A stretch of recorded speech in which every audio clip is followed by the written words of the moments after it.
Calculus kids, welcome to week 7, Thursday with Dr. Callahan for AP Calculus Semester 1. Go ahead and pause the video and answer the following 3 questions on your warm-up log. Keep in mind your warm-up log is due on week 9 Friday. This is week 7, Thursday.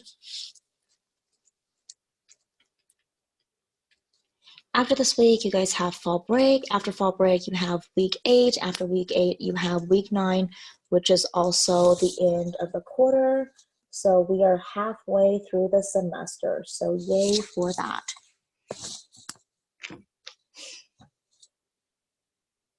All right, let's go ahead and take a look at this question here. You're to find the derivative. And remember, derivative is just the calculus way of saying finding the slope, f prime of x, or y prime, or dy over dx.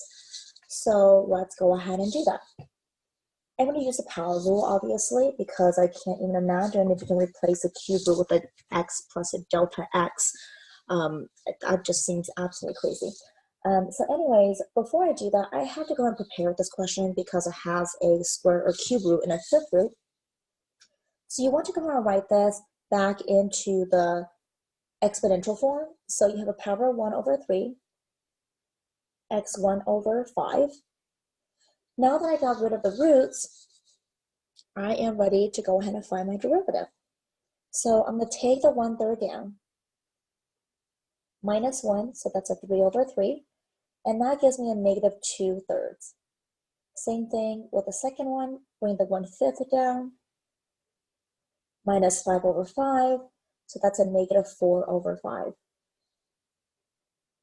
I don't like the fact that it is in a negative exponent, so you can go ahead and write it by moving this down, the denominator, to make it into a positive. Or you can go ahead and plug this back into a radical form. Remember, the power stays inside, root is cubed. Same thing with the second fraction. Power is 4, root is always a denominator of 5. Now what you can do is go ahead and plug in the 2 for x.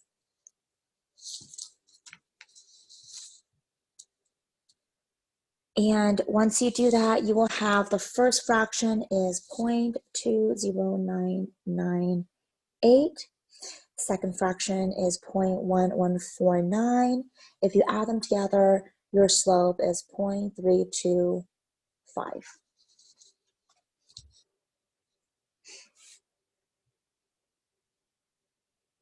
All right, let's move on. I saw this little thing on Twitter. I thought it was interesting because I was sharing this with my probability and statistics kids because we're talking about percentages of effectiveness and usage of certain products. And it's interesting because the KN95 mask is generally pretty efficient. The surgical mask is not bad. And then, of course, most of us actually wears the cloth mask and the sponge mask. The sponge mask has 0% protection against viruses. And I thought, well, gee, that's interesting. COVID-19 as a virus. So that doesn't put my mind at ease. And the cloth mask doesn't really do any better either. So that was interesting. All right, so last time I saw you guys on Wednesday, you guys had the quiz or the assessment over the power rule. You also have the option that if you didn't perform as well on it, you can go ahead and do a correction. The corrections are on the Google Doc, the templates anyways, or you can even do it on a piece of paper and then just turn it in. And for each one that you correct, you do get half of it back.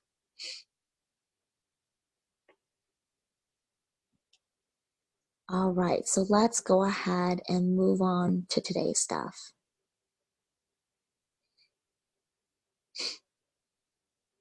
Oh, here we go. I went a little bit too far. Here we go.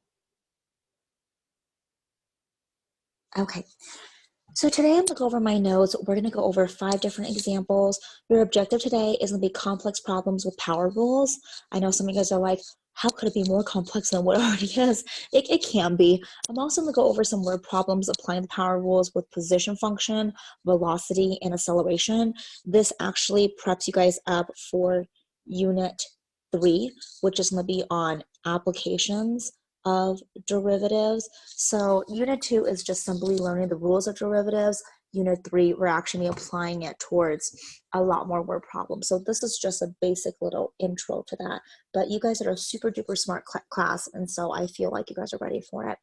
I also have a video guided notes. So you have the guided notes in your note today for week 7, Thursday.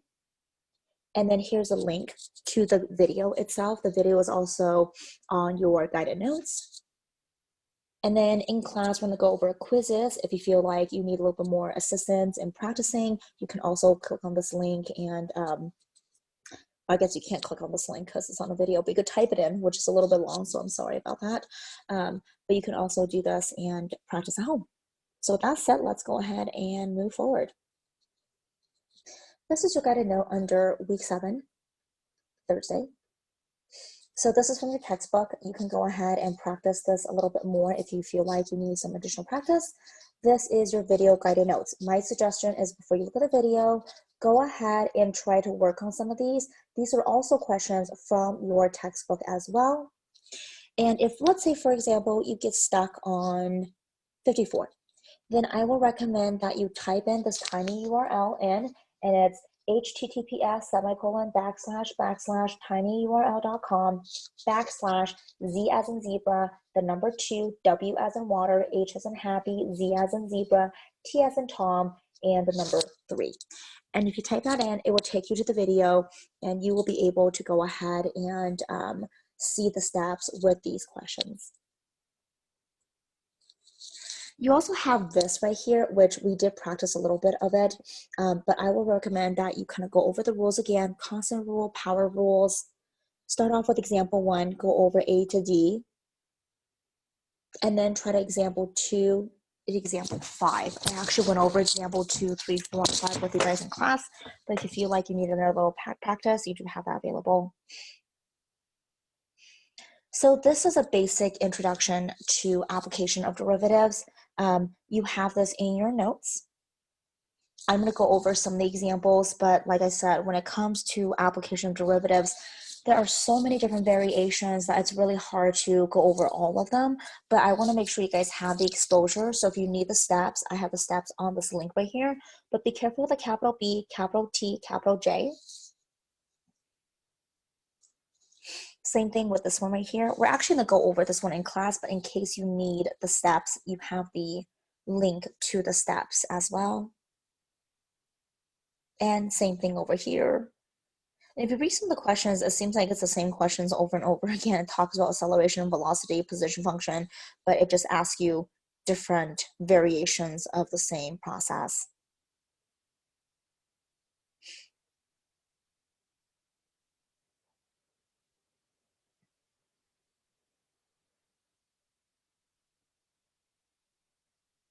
Okay, so with that said, let's go ahead and get started on some of the word problems, which is right here.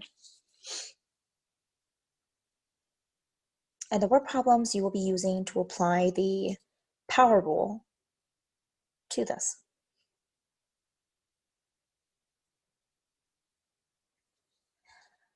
Okay, let's go and take a look at question number 3. It said, a billiard ball is hitting and traveling in a straight line. If the x centimeter is the distance of the ball from its initial position at t seconds, then x of t equals 5t squared minus 4t. If the ball hits in a cushion that is 12 centimeters from the initial point, at what velocity does it hit the cushion? Okay, so before we get started with this, you need to understand the differences between position function, velocity, and acceleration. So f of x is a position function. It's a position of where the moving object is situated. So that's just f of x, which is just y. Now, through the power rule, you learn what f of x is. It is the first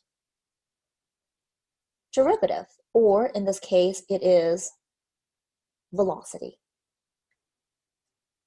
V of t, which is velocity. And these are separate, by the way. Then the second derivative, I know you're like, what? There's a second derivative? Yes, if you find the derivative of the first derivative, it gives you the second derivative. The second derivative is a of t, which stands for acceleration. And you can also find acceleration by finding the derivative of the velocity, which makes sense because if velocity is the first derivative, then the derivative of the velocity, which is right here, will be the second derivative. Okay, so let's go ahead and get started. I always like to highlight all the important information. So if the ball hits a cushion that is 2 centimeters from the initial position, so the key word here is initial position. If the initial position is given to you, that means this is going to be x of t, which is the same thing as f of x. I know you're like, oh my goodness, why do they use so many different letters? And I know that that is going to be at 12. So I know that 12 equals x of t.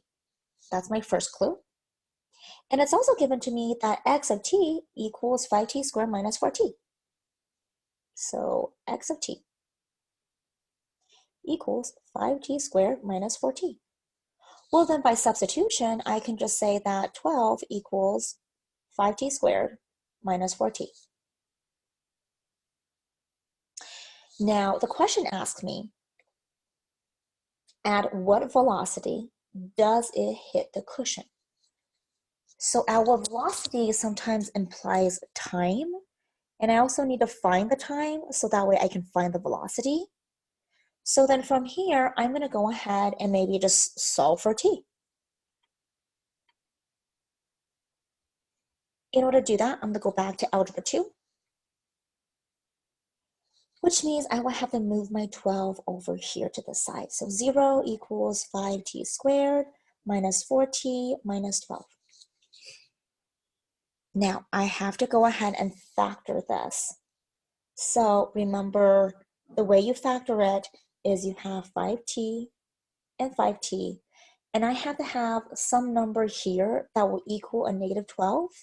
So let's just make a guess. I'm going to say 6 and 2. I need to have a negative 12, so let's just put a negative 6 here. Next, we're going to cross multiply. 5t times 2 is a 10t. 5t times negative 6 is a negative 30t.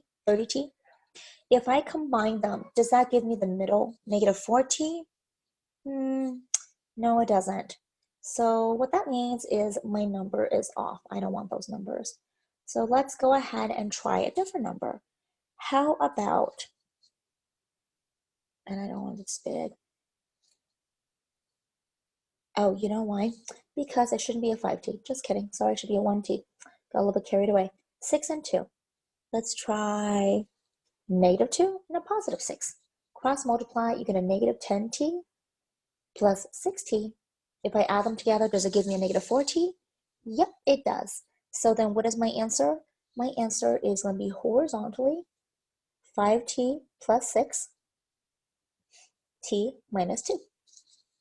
So then when I solve for this, t is going to be a negative 5 over 6, and t equals a positive 2. So now, looking at this, one of the answers doesn't make any sense. Can time be a negative 5 over 6 seconds? No, so that doesn't work. So the only one that does work is if t equals 2. 2 what? Seconds. I sometimes have to go back to the question and make sure that's in seconds or minutes or hours or what have you. But we're not done yet because the question asks me to find the velocity, okay?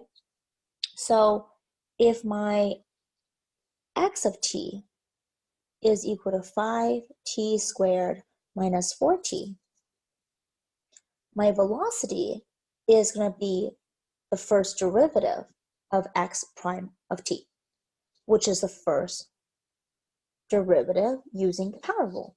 So then what is my v of t? You bring the 2 down. 5 times 2 is 10t. The derivative of a negative 4t is always going to be just the leading coefficient, minus 4.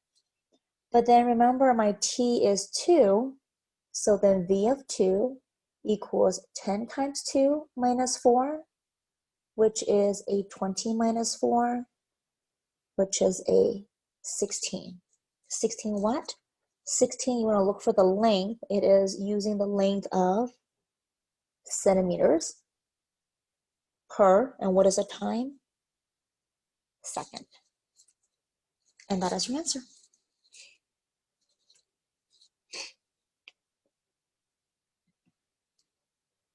All right, let's go ahead and try another one. Question number 4.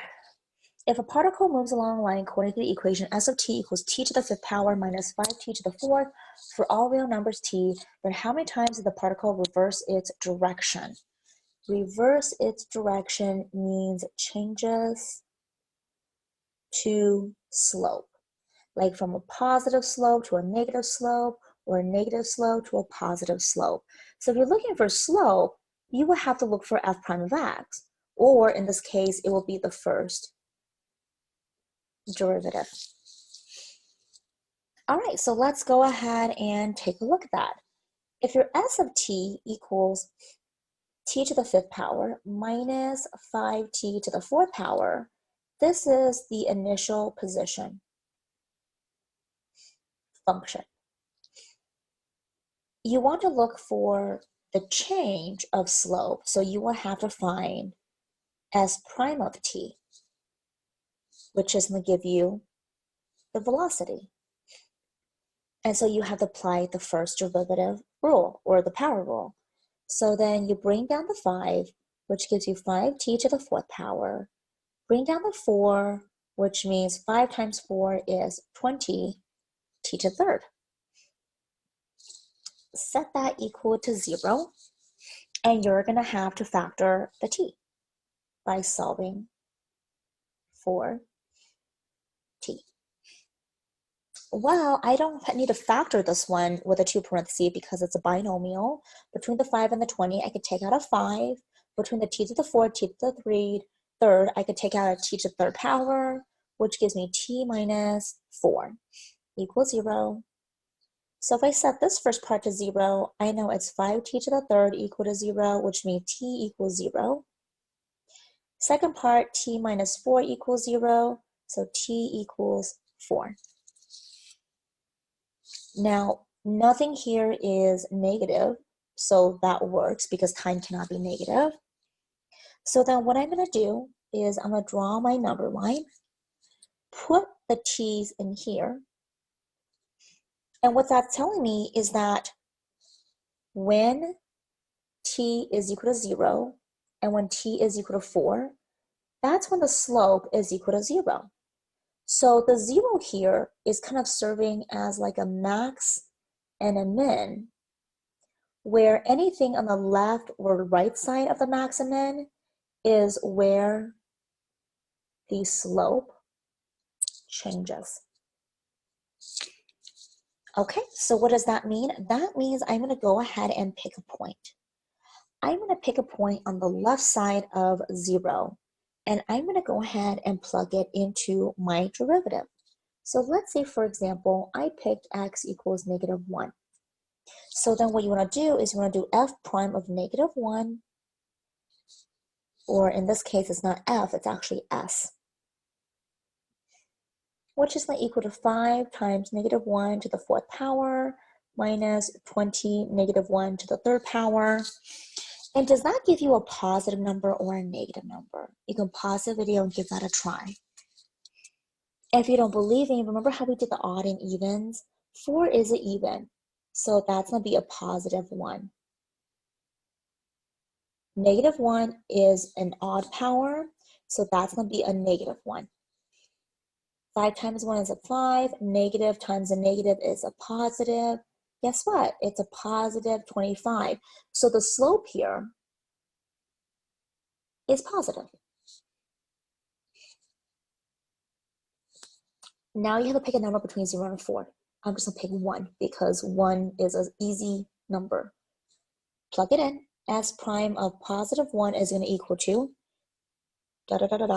You can use your graphing calculator or Desmos. Guess what? It's going to give you a negative number. So that slope is negative. Then you're going to pick a number on the right side of this, of 4. So a good number to pick is 5. Easy number. S prime of 5 it's going to be a positive. So the slope is positive.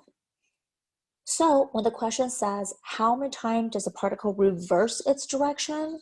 You would say it gets reversed twice.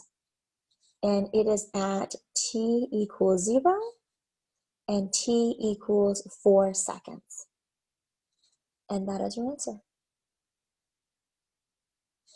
That one was kind of a hard question. And if you need to watch the video one more time, I totally do not blame you. All right, number 5, and we'll stop after this one. So it says position function in meters of a particle is moving on the x-axis given by x of t, which is the position function, at 2t to the third power minus 2t plus 1. At all times t is bigger than 0, which makes sense because t cannot be a negative second, has to be positive. Find acceleration when the velocity is 4 meters per second. Okay, so let's start off with this. You know that x of t is equal to 2t to the third minus 2t plus 1. X prime of t is going to give you the velocity. So let's find the power rule. 2 times 3 is 6t squared minus 2 plus 0, so I don't need to put anything there. Now, from there, let's continue on. X double prime of t is v prime of t, which is going to give you acceleration. 6 times 2, bring the 2 down, is 12t. So now I have the position function, velocity, acceleration. I have all 3 parts.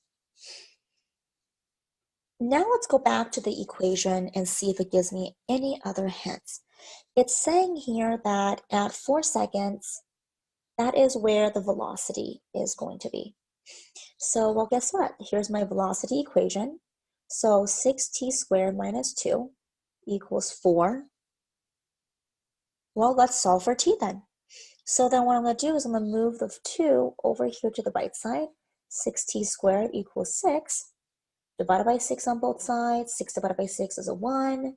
Square root both sides. Remember, whenever you square root something, you have 2 answers. You have a positive 1 and a negative 1. Now, you know your negative 1 doesn't work because you can't have negative times. So the only one you can have is the positive 1.